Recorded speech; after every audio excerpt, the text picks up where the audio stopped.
आप देख रहे हैं ARTV चैनल। बिस्मिल्लाहिर्रहमानिर्रहीम, बिस्मिल्लाहिर्रहमानिर्रहीम। हज़रात इकराम, ऑल इंडिया सूफ़ी सजादा नशीन कौंसिल की जानिब से पिछले कई महीनों से हमारी अपनी मुल्क की मरकज़ी हुकूमत से इस बात का मुतालबा किया जा रहा है कि PFI नामी जो तंजीम है उसको फ़ौरी तौर पर बैन लगाया जाए। यकीनी बात है कि जब सूफ़ी सजादा नशीन कौंसिल की जानिब से इस बात का मुतालबा किया जाएगा तो फिर हर वो मुसलमान के जहन में ये बात उठेगी और उसके जहनों में ये ख़याल अंगड़ाई लेगा कि एक सूफ़ी सजादा नशीन कौंसिल एक मुस्लिम तंजीम को क्यों बैन करने की बात कर रही है। तो मैं आपको बताता चलूँ कि अगर आप इनका रिकॉर्ड देखेंगे PFI का, तो कई आपको एजेंसीज़ के ज़रिए इनका रिकॉर्ड मिलेगा। और हालिया में जहां बिहार में इनका जो लिटरेचर जो पकड़ा गया उसके अंदर जो ग़ज़वे हिंद की बात की गई, इन तमाम चीज़ों को देखने के बाद आपको भी ये महसूस होगा कि ये मुसलमानों के हमदर्द नहीं बल्कि मुसलमानों के मुस्तक़बिल को तारीकी में डालने के लिए ये अपना काम कर रहे हैं। सीधी सी बात है कि आपने देखा कि कानपुर में नुपुर शर्मा की गुस्ताखी के ख़िलाफ़ एहतजाज हुआ और हर मुसलमान का ये अहम फरीज़ा है कि जब नबी करीम सल्लल्लाहु अलैहि वसल्लम की शान में गुस्ताखी हो तो वो जमहूरी दायरे में रहते हुए अपना सदा एहतजाज बुलंद करे। जिस तरीक़े से मलून राजा सिंह ने हैदराबाद में जब गुस्ताखाना कलेमात बके तो फिर हैदराबाद में पुरअमन तौर पर संविधान के दायरे में रहते हुए, क़ानून के दायरे में रहते हुए एहतजाज किया गया और फिर तेलंगाना गवर्नमेंट ने उसके ऊपर नोट लेते हुए उसको जो है PD एक्ट के तहत बुक किया। तो एहतजाज करना तो हमारा अपना जमहूरी हक़ है, लेकिन कानपुर में जिस हिसाब से एहतजाज हुआ और जो तहक़ीक़ात की गई तो सिर्फ़ और सिर्फ वहाँ पर मनसूबाबंद कार्रवाई के तहत पत्थर मारे गए और उसके पीछे भी PFI का हाथ निकला और 4,500 बच्चों के ऊपर FIR हुए, जिसमें गैंगस्टर UAPA के तहत केसेस बुक हुए और वो तमाम लड़कों का मुस्तक़बिल आज तारीकी में है। मेरा एक सवाल ये है कि जितने लोग इस काम के लिए उकसाते हैं, जो काम करवाते हैं, अब जब वो बच्चे गिरफ्तार होते हैं या फिर फरारी में आके एक कोने से दूसरा कोना भागते हैं तो वो कौन से कौम के हमदर्द है जो जाके उनकी बेल करवाते हैं या उनके घर में अनाज पानी डलवाते हैं। कोई उनकी मददगार साबित वहाँ पर नहीं होता। उस वक्त मैं नेशनल डिबेट में ये बोला कि इसको डायलॉग के ज़रिए हल किया जाए। दिल्ली में जो है हाई लेवल की मीटिंग हुई, वहाँ पर मैं बोला कि इसको डायलॉग के लिए हल किया जाए। लोग फौरी बोलने लगे कि नहीं, ये तो जो है एजेंट है फलां के। तो एजेंट के नाम से हम पीछे हटने वाले नहीं हैं। बड़े बड़े कायदीन को एजेंट कहा जाता है, B टीम कहा जाता है, तो हमारी क्या औकात है। लेकिन मुझे ये बतलाइए आप कि परसों का कोर्ट का डिसीजन देखे आप लोग। वर्शिप एक्ट 1991 के बाद किसी किस्म की कोई सुनवाई कोर्ट में नहीं होना चाहिए, लेकिन लोअर कोर्ट उसको डिनाई करा और सुनवाई की इजाज़त दे दिया। वर्शिप एक्ट 1991 के तहत आप किसी किस्म का नेचर नहीं बदल सकते किसी भी इबादतगाह का। ये वर्शिप एक्ट बोलता है। कितने ऐसे बिल है साहब, कितने ऐसे एक्ट है जो पार्लियामेंट में तरमीम हो गए, नहीं हुए। GST आ गया, CA आ गया, ट्रिपल तलाक आ गया, 370 हट गया। बताना ये मकसद है कि गवर्नमेंट चाहिए तो इसमें भी अमेंडमेंट कर सकती। इसीलिए हम ये चाह रहे हैं कि इसको डायलॉग के ज़रिए हल करिए।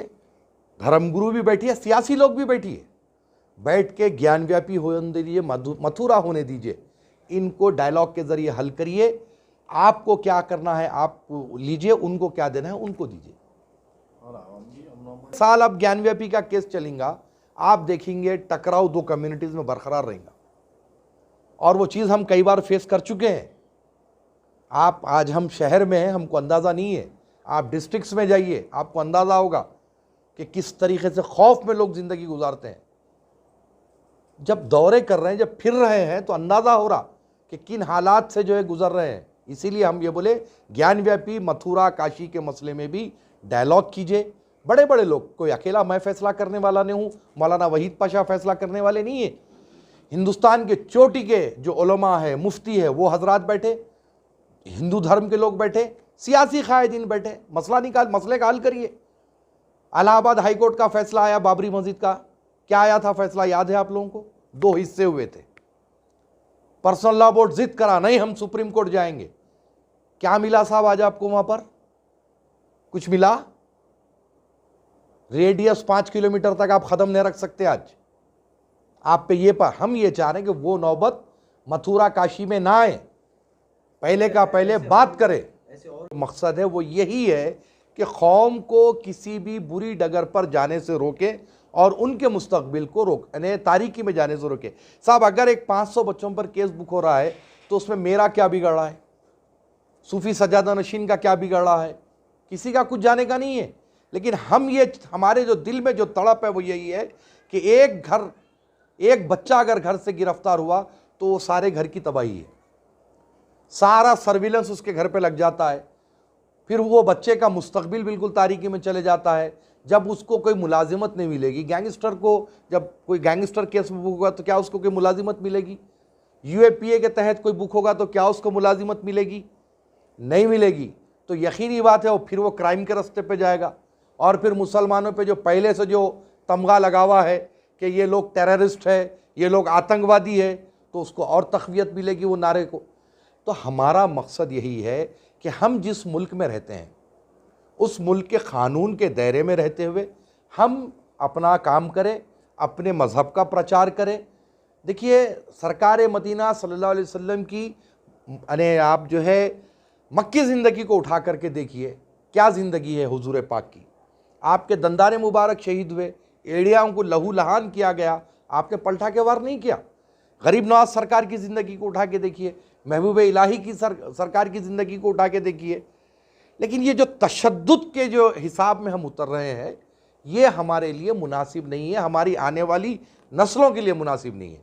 एक सवाल थोड़ी देर पहले आप हजरात की जानिब से हुआ था जो मैं सुना कि सेल्फ डिफेंस, किसने मना किया आपके सेल्फ डिफेंस के लिए? कितनी ऐसी मुस्लिम ऑर्गेनाइजेशंस है, organisation in the sense self defence की जो ऑर्गेनाइजेशन है, जो मेरी अपनी नज़र में है, जो मैं खुद कई बार उनके फंक्शन अटेंड कर चुका हूं, जो मार्शल आर्ट के नाम से चलाते हैं।